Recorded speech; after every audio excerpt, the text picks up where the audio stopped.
Today on the podcast, we are honored to welcome Dr. Bohaira El Geyoushi, a consultant obstetrician gynecologist, IVF specialist, and minimal invasive surgeon. With over 25 years of clinical experience, Dr. El Geyoushi is internationally trained, holding fellowship from the Royal College of Obstetrics and Gynecologists and the Faculty of Sexual and Reproductive Healthcare in the UK.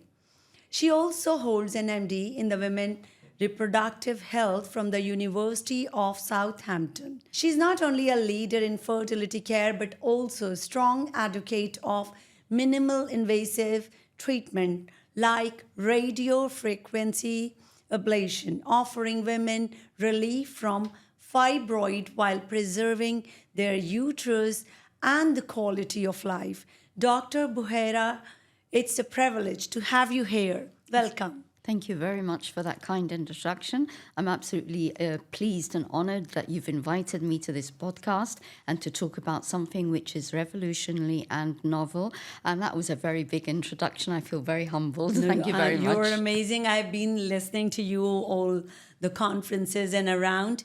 And especially when I asked you that in the podcast, what topic you want to talk. And I was just thinking it will be something about the fertility. And when you said, and I was like, wow, that's amazing, because something very new which is happening all over the world for the fibroids. So for our audience, because this is She's Well, these are general population. So we will talk that when you tell your patients what are the fibroid, like how do you explain to your patient that what are the fibroids? Well, first of all, you have to reassure your women that this is not anything nasty or sinister, and it's quite a common condition which can be found in about 70 to 80% of women. We don't actually know about it unless it causes problems or by finding it incidentally. The way I explain it to my patients is I tell them it's like a meaty mass, like a meatball actually, exactly, within the substance of the uterus. And there are various different areas. If somebody says you've got a fibroid and it doesn't cause any problems, leave well alone. Only when fibroids interfere with our quality of life or are symptomatic, then we will look into how we can manage them. Exactly, amazing. Like a lot of patients, they want to seek treatment for the fibroid. And that's really wonderful. You said that leave alone. Even being surgeon, sometimes I tell my patient that we are surgeon, we love surgery, but you don't need the one. So now, since we are talking about the radio frequency ablation, so when you're discussing with the patient how the option of radio frequency ablation is reached. So I'm a bit biased because I'm also an IVF consultant. And so I don't like surgery. So I've shifted in my early training years. Yes, we'd love to go in and do surgery and cut. Once you go into the realms and fields of IVF and fertility, surgery is your last resort. So if there are fibroids which are within the substance of the uterus, I leave well alone. If they're even on the outside, they're well alone. When do I worry about fibroids? When they're causing symptoms, they may be bleeding, there may be pressure symptoms on the bladder or the bowel, and from my point of view, that it's interfering with implantation and IVF success. Yeah. So these are various different scenarios, and they will differ from one person to another. That's amazing. So I can see like you're not much interfering, and that's amazing. There has to be a reason to put patient under knife, and I like your approach that you're not even being surgeon, loving surgery, but still you're not interfering with the uterus a lot. That's amazing. So when you tell your patient that we'll be doing the radio frequency ablation, so yeah, we have seen in all the conferences, how does this happen? But telling patient in the simple words, because our audience is a general audience, how do you explain patients that what it is? So it's radio frequency waves that are used through a very small probe that is inserted within the fibroid when a woman is under general anesthesia. So she's asleep and she doesn't feel anything. And what this radio frequency does, it creates thermal energy, meaning heat. inside of the fibroid. Thus, it destroys the fibroid and the substance, and then it shrinks with time. So what we're doing is allowing this fibroid to burn on the inside through thermal heat, and then this allows necrosis, which is breakdown of the fibroid, and it repairs itself by shrinking. So we then have a fibroid that, say, for example, 3 centimeters, either disappears or becomes 1 centimeter. Whatever symptoms or whatever it was interfering with, after 3 to 6 months, is gone. It's gone. Amazing. So, we have traditional surgeries and the treatments, myomectomy, hysterectomy. So it's, even though it's quite intuitive to understand that what advantages it have, but it's still like in terms of recovery, patient experience and the results. Can you just give a bit small comparison to our patients? Yes, so not every patient is suitable to have fibroid radiofrequency. So there are patients who will need to have surgery or medical treatment. But those who are suitable for fibroid radiofrequency, what we do need to understand is this is a novel new treatment. It is not yet widespread. Only a few people in the UAE use it, even worldwide. So it's actually something when widely introduced is going to be a game changer for women. Why? Because it can be used as a day surgery procedure, meaning that a lady will come in the morning fasting, have her procedure, and leave 4 hours later on her feet. Recovery is pretty much the next day. If she wants the next day off, that's absolutely fine. A few bits and pieces of pain afterwards, maybe bleeding, but we say you can resume your normal activities the next day. Now, what's even more revolutionary and advanced, there are areas in Europe that do it as an outpatient procedure under local anesthetic. I don't feel comfortable doing this at the moment. We're still here during the learning curve, so I'd be much more comfortable doing it under general anesthesia or deep sedation so that a woman feels relaxed and that I am relaxed as well while we're doing these procedures. Amazing. So since I think a lot of patients would have already been convinced what you told, let's talk about the patient's journey. So, and what should be the expectations? So patient came to your clinic. So let's start from the consultation. She came, and then how the journey goes, the consultations, procedure day, let's do that. I think the best way to explain this is to give you 2 scenarios of 2 patients. One who was an excellent advocate for radiofrequency and one who actually was best treated by surgery. So the first young lady, she was a young lady, never been pregnant, had a large 9 to 10 centimeter fibroid causing massive pressure symptoms on her bladder, bowel, heavy bleeding. So she wasn't an ideal candidate to do it through radiofrequency. So this lady, we transferred her down the surgical route. And she was very happy. She's had her surgery and she's extremely happy. Yeah. Now, this second lady is a lady undergoing her fertility journey. So what she had her eggs collected. We created embryos, and then we found a 3 centimeter fibroid. I wasn't happy with it, so we decided to have it removed surgically. The funny thing is, or rather the strange thing is, this fibroid returned again very soon after it was removed. It was only a 3 centimeter fibroid within the substance of the wall. I did an embryo transfer and it failed, and I said, listen, I'm not going to waste any more embryos. Okay. We need to get rid of this fibroid. Now, quite understandably, she did not want to undergo surgery again. She just recovered from surgery, but this was a recurring fibroid. All of a sudden, I had this new procedure, a new approach, minimally invasive, as you've quite rightly said.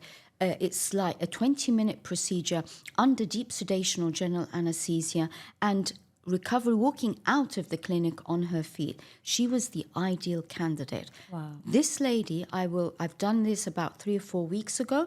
I will see her after 1 month to follow up the progress until after 3 months, I'm hoping that it's shrunk enough that I'm able to do an embryo transfer. Wow. And hopefully give you an update that she's pregnant. Amazing. And I'll be updating there as well, of course.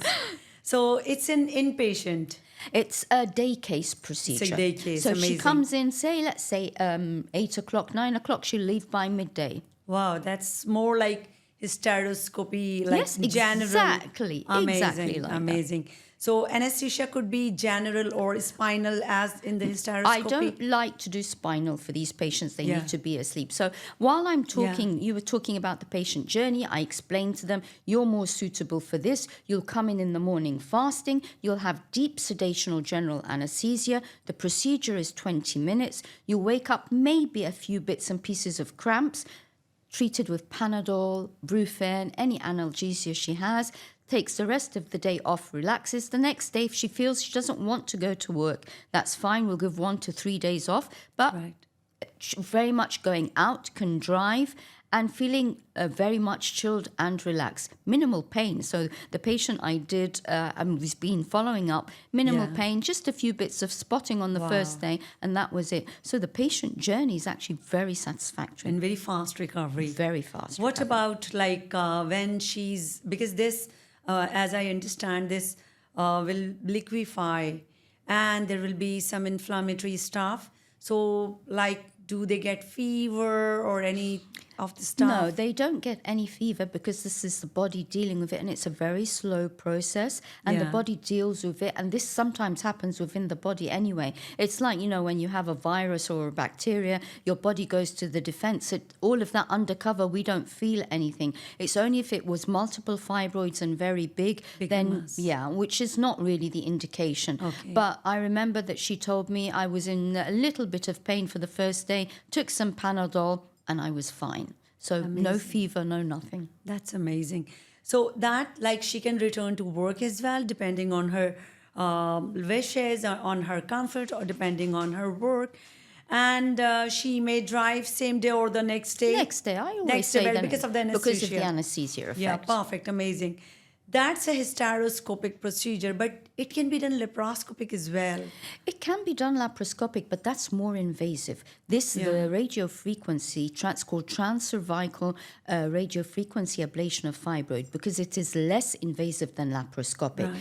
Us as IVF experts, we are very used to the transvaginal and transcervical approach, because this is how we do egg collections. So we can do it with our eyes closed. Those who are doing it laparoscopic and do open surgery and vaginal, maybe this is an area which is new to them. But for us, it's, oh yeah, that's fine. Bring it on. We love Especially that approach. with the hysteroscopic fibroid removal, there are so many stuff, like maybe you have to do 2-step resection, and there's a lot that you might be destroying endometrium. So probably we are bypassing that stuff, because bigger the fibroid, bigger the resection of the endometrium.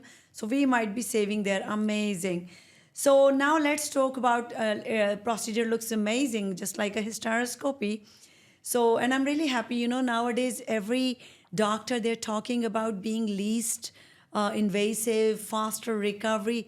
That's amazing. It's very important to take into account quality of life. Exactly. We are in a fast-moving city, world, life, things as, Women working. Women working. I really like what you're saying here, empowering women's health. Knowledge is power. Exactly. So when we provide the knowledge to women and empower them, they can make informed decisions and choices about how they want to have their health managed. So it's really, really important. And the women, they want to know everything. Nowadays I see, in the past when we were doing, the people didn't want it. We were more like paternalism, like we were more like, like taking decisions and just telling them you're going to get that. Now women is real empowered.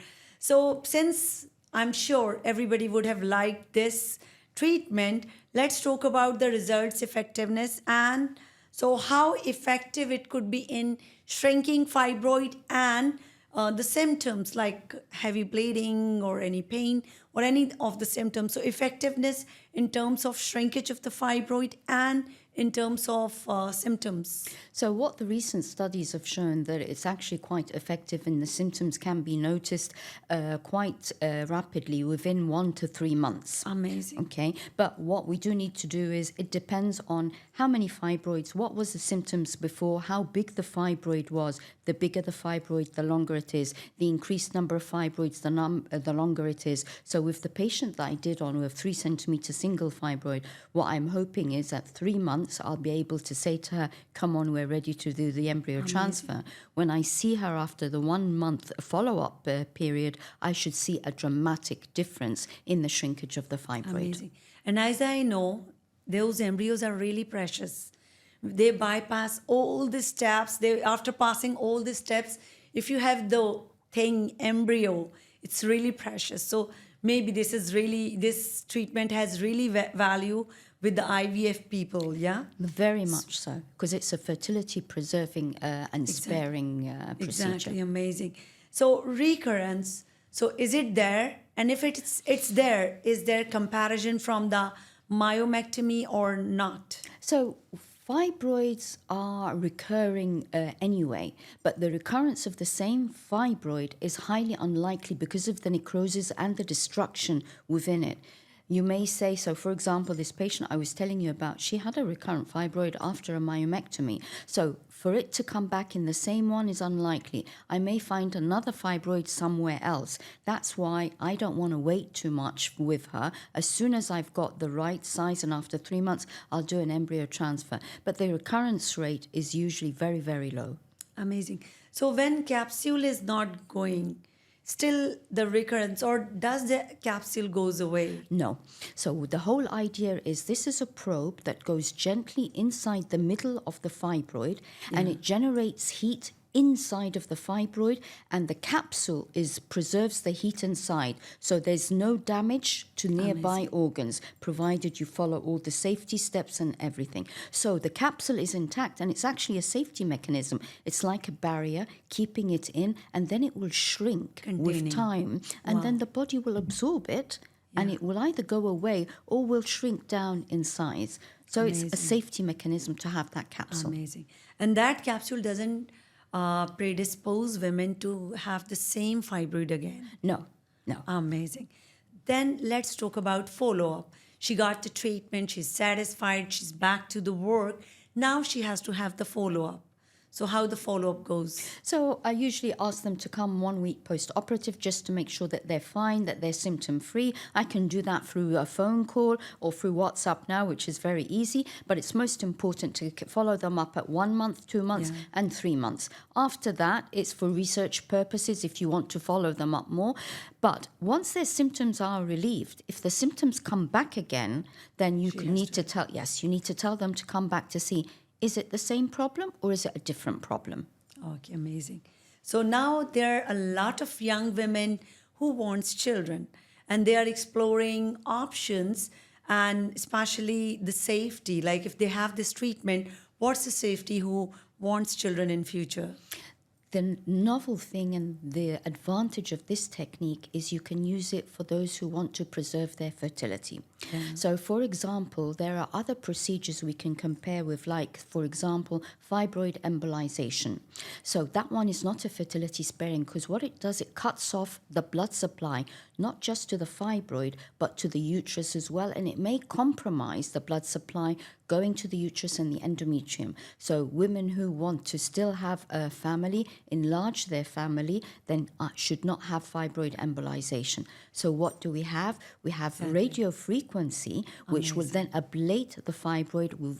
As I said, that capsule contains everything inside and it's fertility sparing. Amazing. So it has almost same result as uterine artery embolization with additional fertility preserving. Exactly. Amazing. Now I think all the women, they must be questioning themselves that are we the candidate? So what are the types and what are the size or what are the numbers? Is there any limitation for that? That's an excellent question. So what we need to know is that not every woman is a suitable candidate for fibroid radiofrequency ablation. We say a woman who has multiple fibroids, more than 5, is not suitable. If the size is more than 9 to 10 centimeters, that's not suitable. And there are certain areas where if the fibroid is jutting inside the cavity or outside of the uterus, then we don't use those as well. The rationale being you can damage the cavity, or if there's a fibroid on the outside, it's too close to bladder and bowel and nearby structures. And don't forget, this is a heat-generating procedure. We don't want to cause any damage. So it's a case-by-case assessment.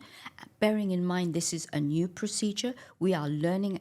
Actually, Europe has quite a long history with it, and we're learning from our colleagues in Europe how to choose our patients. So we'll be very conservative at the beginning, but there are certain rules and regulations, and choosing the patient appropriately for maximum success. Exactly, amazing. So, as some women will start exploring, start doing the Googling, and then they will understand heat in the uterus. So what about the precision and the safety when it comes to the heat in the uterus? So heat in the uterus, I know it sounds like a very scary thing, but let's take it step by step. So for example, during the procedure, am I going to feel anything? No, because you will be asleep under general anesthesia. And to the extent, as I said, there are some places in Europe, they do it as an outpatient procedure under local anesthesia. So minimal pain and you won't feel the heat. Well, what about post-operatively? Post-operatively, it would have cooled down. Now, the probe is very unique. There is frozen water going through so that the whole probe is frozen and only the tip is heated. And then there's a way to use the ablation procedure. You're 0.5 centimeter away from the capsule. You stay in the middle. Your eyes are on the tip all the time, and you see the bubbling process within the capsule. By the time you finish, this uterus is cooled down and there's a minimal amount of heat. The pain that you feel is mainly the breakdown of the uterus, rather of the fibroid, rather than the heat that is there. Exactly, amazing. So it's not a chemical, it's just a heat production. Just heat. In the tip. Amazing. Now, since we have almost convinced all the women, so what about the complication? Let's talk about the flip side of, because everything in the world has side effect, nothing absolute in the medicine also. So what are the possible complications? So as with any procedure, if you're taking anesthesia, we know the associations related with pain or bleeding, that is normal and it's manageable. As long as it's done properly, you shouldn't have any damage to nearby organs or anything like that. The other I'd say, side effects or disadvantages is it didn't shrink enough, recurrence, as you quite rightly said, or improper selection of the patient. So if I did not select this patient appropriately, there were too many fibroids, it was too large, then we won't get the results that we want, and then the patient will be quite disappointed. So actually, very little side effects and complications. If proper selection. Yes. Doctors really have a lot of responsibility. We don't try, and patients should also understand that we select the patient very carefully to have the results. So I think during the conversation, we'd compare with most of the things you compared with the uterine artery embolization already, like it's being more minimal invasive, except or additional advantage that it preserves fertility. So can we also compare it with the hysteroscopic myomectomy, how it differs from that? So hysteroscopic myomectomy is usually for fibroids that are jutting within the cavity, and you will need to do that anyway through a hysteroscopic approach because radiofrequency ablation is not indicated for those types of fibroids. The issue with hysteroscopic approach, and it's usually morcellation, that it may damage and eat away at the endometrium. The endometrium is the lining of the wall that's shed every month, which the embryo starts to touch to implant. So everything has its own indication. Although it is quite widespread, I'd rather a patient would go, if they're going to have surgery, a laparoscopic procedure where then it is through with somebody who's very well trained in laparoscopic myomectomy, because they can do it very quickly without touching the endometrium and make sure that everything is preserved. So as I said, it's all about patient selection. Right. As I gave you two examples. One patient, I said, actually go and have the procedure laparoscopically. Right. And the other patient, we said, no, actually, you're a great candidate for radiofrequency ablation. Right. So all boils down to, what does the patient have? Proper counseling, choosing the proper patient and the right procedure for that patient. Amazing. I just want to ask you, from a doctor's perspective also, because we have doctor's audience also. So if it's more than 4 centimeter and still it's submucosal, is it preferable to do it from the laparoscopic and do burning to preserve the endometrium?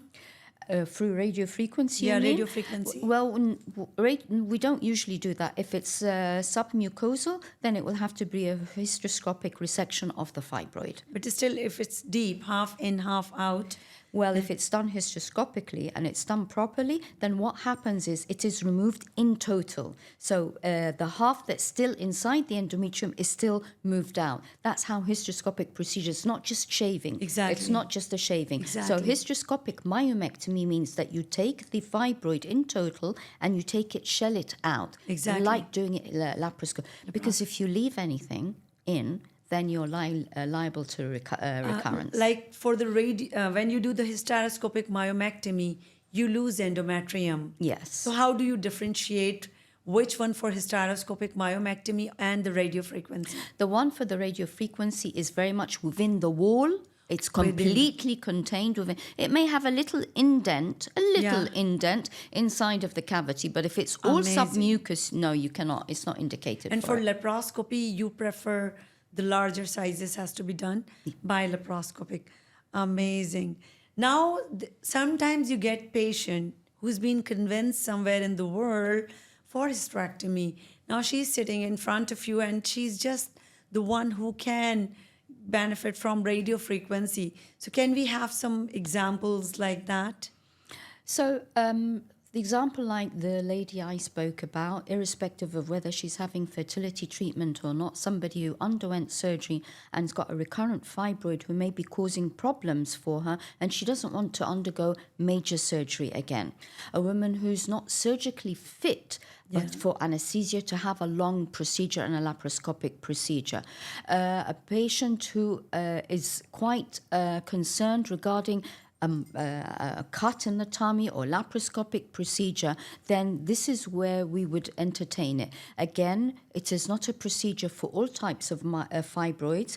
There is an indication for myomectomy, an indication for hysterectomy, and it really depends on what type of fibroid there is, what symptoms there are, and as we said, it's all down to patient selection. Amazing.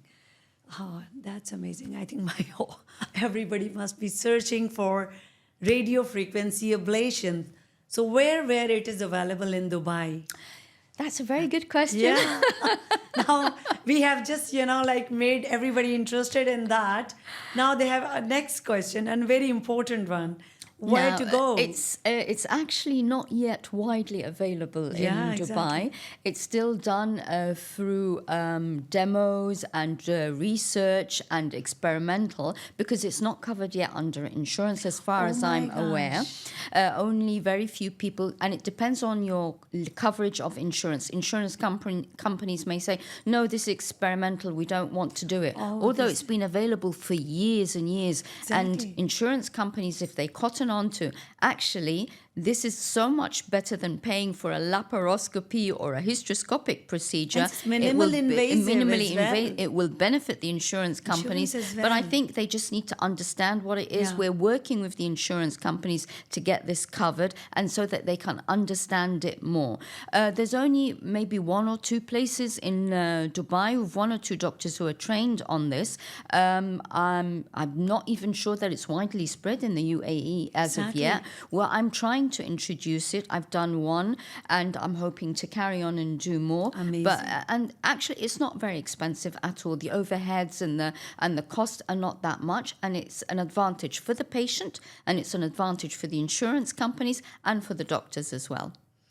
Yeah, so if insurance is not covering my patients, my women, all she's well around, they have a question: how much is the cost? Again, that's a very good question to ask because it's very difficult to assess such a novel new procedure about the cost of it, but it will be very much similar to a hysteroscopic myomectomy, for example. Okay, amazing. So without naming the names, can you share a story? Actually, you already shared a story, but anything like, and we are expecting this lady who will just go on with the IVF and there should be a success story. And maybe in the next podcast, we'll be discussing that story as well, and the success and already having the child. So, what emotional and psychological changes you notice in that certain women after this procedure? I think it's very important to realize that fibroids can severely affect quality of life of women. Exactly. Physically, emotionally, psychologically. If they have pain, if they have heavy bleeding, they have 3 or 4 days every month where they cannot work very well, they can't concentrate, they're very weak because of the anemia. So all of this has a psychological and physical burden both together. Now, when we relieve these symptoms through a minimally invasive procedure, can you imagine how it's like having a heavy weight on your shoulders that you've been living with for years and years or months, and all of a sudden somebody's taken it away. You're free. You're able to get up and run and think rather than dragging yourself every day. The impact will be massive. So this really is a game changer for management of fibroids, and through a minimal invasive procedure, through something that is quite simple. We know very well it's not appropriate for everybody, but can you imagine being free of the shackles of bleeding or pain? Exactly. Some people really, they're They suffer. lost from work and there's so much, and the bleeding could be disastrous sometime. So now it looks like last conferences all this season, all the conferences were talking about the radiofrequency ablation, and it looks like so promising. So first thing, we have to change the narratives of the doctor, and then probably will be the next turn the patient. So what we can do, Dr. Bohaira, to change the narratives around because it's still, some people who might not be interested, and still it's a revenue derived practice. So probably it will be there. We can be facing a lot of discouragement from the doctors also on the proceeding with the radiofrequency ablation. So what we can do to change the narratives? Education. Education, education, education. I cannot stress And that. this is the reason you accepted my invite so fast. That's the amazing thing. It's so important for the doctors, and training, education and training, showing them how easy it is, that they will benefit, getting the insurance companies on board so that it's covered financially as well. Then after that, you will have the doctors. The insurance companies themselves will be asking doctors, well, can't you do it this way better? And the patients demanding it as well. Exactly. And I think insurance also, their narratives will change once they understand it's the procedure. Probably, maybe insurance people are also people. When they themselves will have first-hand experience, probably, and of course, fibroid is such a common disease. So it will be the word of mouth in the society as well. So let me tell you a little thing. Yeah. I was speaking to a biomedical engineer because I was trying to introduce this maybe for a year in the institution I was working at. And then he met the company, and they sat with him and they explained to him what fibroids are and how this works. And then he came to me and he went, Dr. Bohaira, I understand what you were talking about, and that you really care about patients. Now I know what this procedure is and what this technology is. I fully support you, and I think this is absolutely great. So when you understand what it is and realize the impact of it, you'll be fully in favor of it. amazing. Hope we'll be seeing you more next year in the conferences, and you're explaining and maybe teaching around. So now you can directly speak to the women who's been suffering quietly, scared, overwhelmed, and thinking that surgery is the only her choice. So what would you want them to tell, that how the healing by radiofrequency ablation can happen? So that's the camera. Well, I want to say to all you lovely women that I can feel your pain. your physical and psychological trauma that you have from having fibroids. But you know what? There's something new coming your way, and I want you to learn about it, and I need you to understand about it, because this procedure, which is radiofrequency ablation of fibroids, it's novel. It's an outpatient procedure in some countries. Here it's a day case procedure, which means that you come in and you leave after 4 to 5 hours walking on your feet with minimal pain. Not only that, you will feel the effects of the relief of the pressure and your symptom improvement within a few weeks. So I highly encourage you to do your research through medical websites, not Dr. ChatGPT or Dr. Yahoo or Dr. Google. Come to us, speak to us, look to medical websites, and you'll find that there's actually something there to improve your quality of life with minimal side effects and complications. Amazing. Okay, Dr. Bohaira, I mean, you have so much experience. So let's talk about your interesting cases, because you're an IVF specialist as well. So let's share something to our audience. Fertility-wise? Anyone. Let's talk fertility. Let's do it. Fertility, we're talking about psychological burdens, and fertility has a huge psychological aspect to it. And sometimes we neglect the man because he's there, but he always has to appear as if strong and supporting the woman, but also this psychological aspect on women. I think AI is very important. It's going to have a massive, big role in fertility, whether in the lab or with doctors. And I always say that a doctor with AI will always be the way forward. AI will never replace us. But AI will replace a doctor who does not work with AI. Yeah. So that is very important. Fertility, we're using it now so that we can choose the best embryo that has the highest prediction for implantation. We're trying to use it to be able to select the best sperm. We're trying to use models of AI to give us the starting dose of stimulation for IVF, or when we can trigger. AI is the future. And we need to be aware of that. We need to be aware of the psychological burden. We need to be aware that there is always hope. I always tell my patients, there is always hope. Sometimes we get to a stage where I tell the patient, is there hope? And she'll tell, as long as you're giving me eggs and we're going through the process, there is always hope. There is a time when the patient and the couple themselves will come to me and say, let's draw a line. I tell them, that's fine. Provided you're convinced of that, we will draw a line. What we don't want is for patients to come to us after 3 or 5 years and go, I wish I'd taken that option. I wish I tried that one more time. And I try to give closure to my patients. It's very important. It's very important. Closures are very important. Very important. Because they may know that, I just want to try this one trial. And I know it's a 1% success, but I want to go for this 1% success. Right.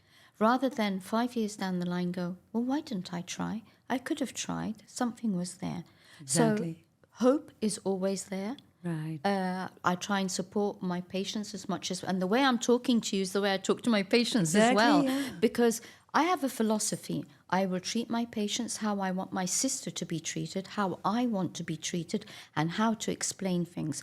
My patients will walk out of the clinic with a PhD in fertility or a doctorate in fertility. Amazing. They understand everything, bearing in mind. They deserve it, actually. They deserve it. They need to be empowered. Remember what we said? Knowledge is power. Exactly. Let's empower our women debriefing and everything. One time I was delivering one patient and she was in epidural, and at the end she said, what a traumatic experience. And there was nothing actually. It was just vacuum given in the last. And then I sat down with her and I said, what was traumatic? And she said, no, there wasn't any. So, but closure, debriefing, they are very important. Yes. I put my last video I uploaded. It was about the office hysteroscopy. Somebody commented a very painful experience, and they said one more appalling video, doctor talking about hysteroscopy without anesthesia. And then I just thought about it, what would have happened? Because sometimes epidural is also not 100%. Yes. Then what we tell our patient that it wasn't intended, it wasn't expected, but it happened. So closure to her experience wasn't provided, and she was there in the community Yeah. talking that these doctors who talk about these things are not good doctors. So probably sometimes we ignore that part, but you're very right. And especially with the IVF, there's a lot of emotional toll. So yeah, that's amazing point. Love hearing you, Dr. Bohaira. Let's discuss something more. What shall we say? I think a topic very close to my heart. Fertility preservation and egg freezing for young women. Women are delaying childbearing for various reasons, whatever it may be, whether it's for career, whether it's financial, whether it's looking after a relative or not finding the right partner to have a family with. And what I'd like women to be aware of is their fertility potential. Women, you were born with a certain number of eggs. These eggs are exhausted throughout your lifetime, quality and quantity. Do you know that your eggs start to drop at the age of 30, with a big drop at 35, and the biggest drop is 40? And no IVF in the world will help you with that. Why don't you take the chance and opportunity to take a snapshot in time of your fertility? Go to a fertility doctor or your gynecologist, let them do a scan and an AMH. This is the egg reserve hormone. And then find out where you are. Why do I tell you this? I've been treating in the past 3 or 4 weeks 4 women between the age of 29 to 33 who have a very poor egg reserve, meaning the number of eggs there is very minimal and the quality as well is reduced. They're acting as if they're 41. And it's increasing. I've seen this more since COVID. I don't know what the correlation is, but it's increasing so much. Do you think vaccination has something to do? Well, some of them didn't take the vaccine. Oh. Some of them didn't even get COVID. And I'm trying, but it's only something I've noticed after. It's sort of a landmark there, COVID, and then what's happened. Yeah. But young girls are coming now with, low ovarian reserve. And I'm sitting there telling them, I can't even tell them, okay, you came at the age of 39, why didn't you come earlier? They're coming at 31. This is perfect time. And I'm telling them, you've got no eggs. So how earlier you suggest? I suggest that every now and then, once you go to your gynecologist, just say, can I do my blood test for an AMH? From which age they should start? I'd say from 25 onwards, start considering 25. your fertility. There are certain other syndromes in which they may lead to early depletion of your eggs. But that I'm not going to ask somebody at the age of 15 or 20 to do that. Otherwise, they'll be carrying this burden for a long time. But there are certain telltale signs. My mother went through the change at the age of 40. My aunt didn't have children because she had fertility treatment. So there are certain indicators that may think, oh, maybe I should check earlier rather than later. That's amazing. But I would say from 25, just check your fertility. Yearly? Well, no, not yearly, because it doesn't dramatically fall. But at the age of 25, I've got a good, reasonable AMH after 2 to 3 years. Okay. If I've not yet found a partner, then why don't I check again? Then if it's low at the age of 25, then you can think, I was going to delay because I'm doing an MD or a master's or whatever. Exactly. And you know what? I've never been a person to say have a family early, but now I am advocating for women to have a family early. Have your family early, then think about your career or anything else. The problem is if you haven't found Mr. Right yet, what do you do then? Egg freezing. I have girls coming at 35 and saying, we haven't found the guy. And I was like, okay, like when to have the fertility and all those things.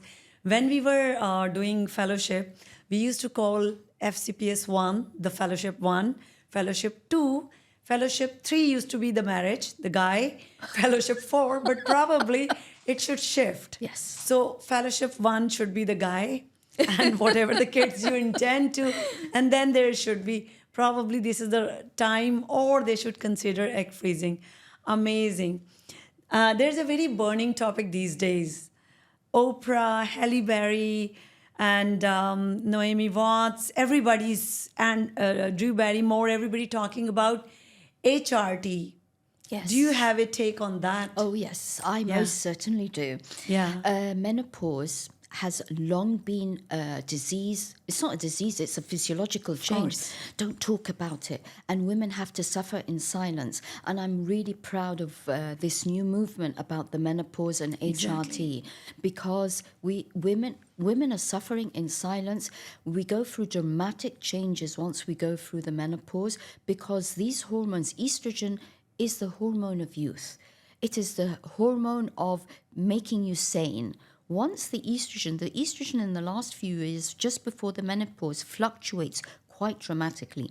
These lead to the mood swings. But not only that, we need estrogen to look after our bones, to prevent osteoporosis, to look after our heart, to prevent cardiac problems, metabolic syndrome, diabetes, more importantly, to look after our brains, dementia, Alzheimer's, and all of that. So there's a lot of it. To look after our faces. We want to live young. You know, Botox and fillers are great, but, you know, why not give me something that will stabilize my mood, look after my bones and my heart and me as a whole. And they're real health concerns. They are real. Not just the looks. There are women who become, you know, sorry to say, homicidal. They feel like they want to kill somebody because of these dramatic mood swings. So by giving a pill or a patch or some hormone replacement in the right candidate, it's not suitable for everybody.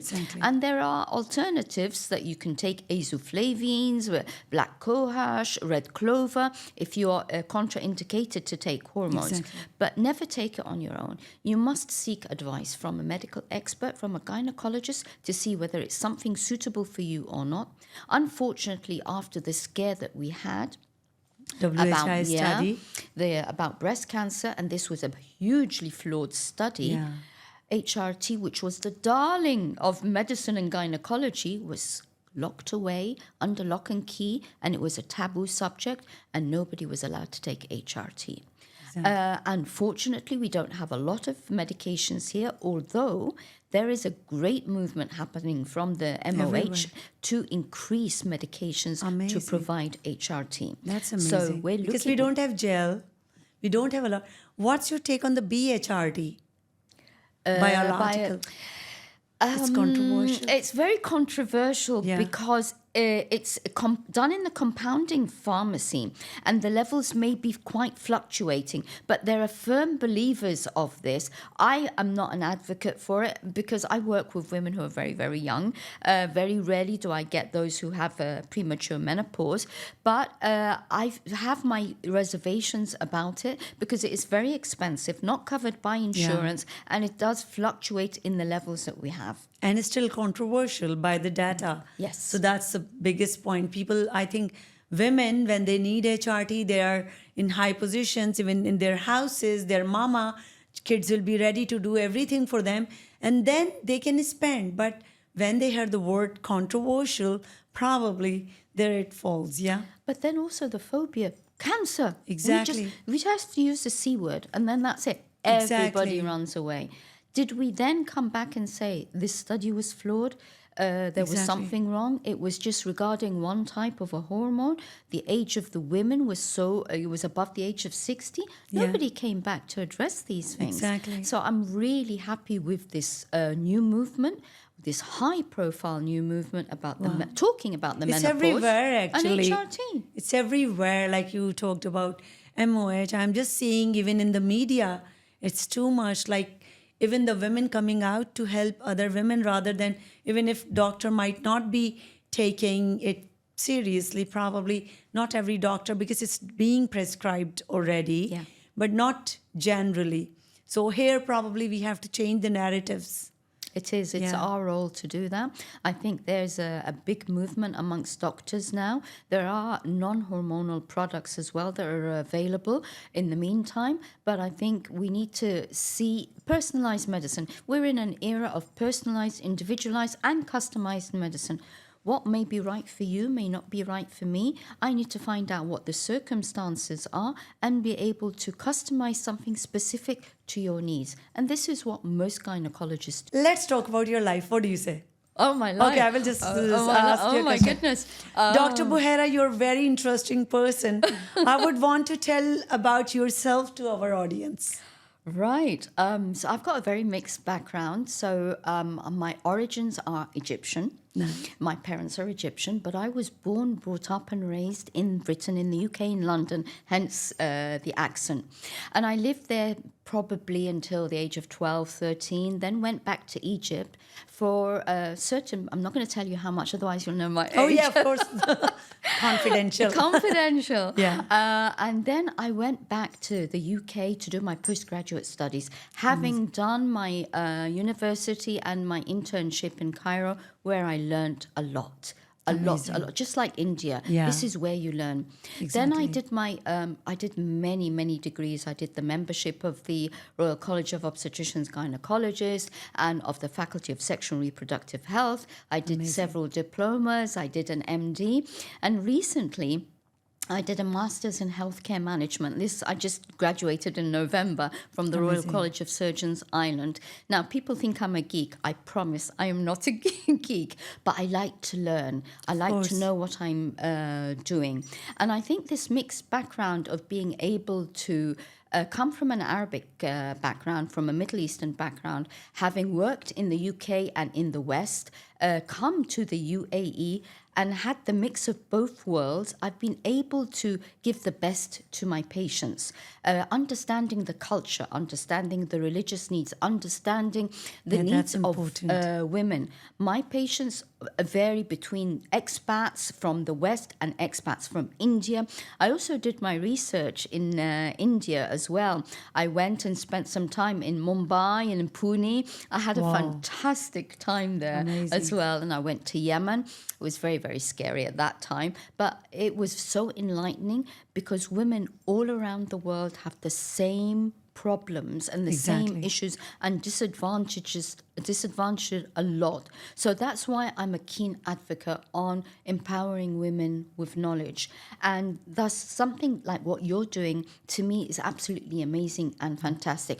I think you're the one who's interesting, and I think you're the one who should be telling us about your life and your background. I will tell you about, I'm from Pakistan. My most education is from Karachi, but I'm, even being Pakistani, I'm diverse because my mother is immigrant from UP, not her, like her parents, and my father is Baloch. So I have cousins who speak Persian, so we are some diverse people. So just because we are very open to the idea that people should be educated, and when you're choosing husbands, it doesn't have to be just from your culture, it should be just the right match. And especially with the education should be, aligning both husband and wife, should be aligning in the dreams, goals and everything. I want to tell you about her. Tell me. She's trying to be well. Her eyes are down because she's really might be suffering, but her neck is up because she's trying to show that still I want to feel well. She has a messy bun, but she is a flower because she wants to look well. Wow. And this is the women, even when she's suffering, she doesn't want to show the world. And this is the reason we have to address that all the problems without she announcing to the world that she's not okay. We have to tell her, here are the tools. Wonderful doctors are sitting around and telling you, be well. Oh, wow. That's amazing. Now, I didn't realize that every single bit of that image had a story behind it. And well, it is with the capitals, and it's red. Yes. Because more than she has to be well. Oh, that's great. And because you were such a wonderful speaker in my podcast, I have something for you. Oh. And that's a frame. It has a thanks to you, and it has a QR code that will go with you. You can keep in your table, and you can enjoy our talk. That is a QR code. Thank you so much. That's amazing. I'm speechless. I'm very rarely speechless, but thank you very much. That's wonderful. So much. And you're such an amazing speaker. I think I'll be bringing you back. Thank you. Thank you very much. Welcome.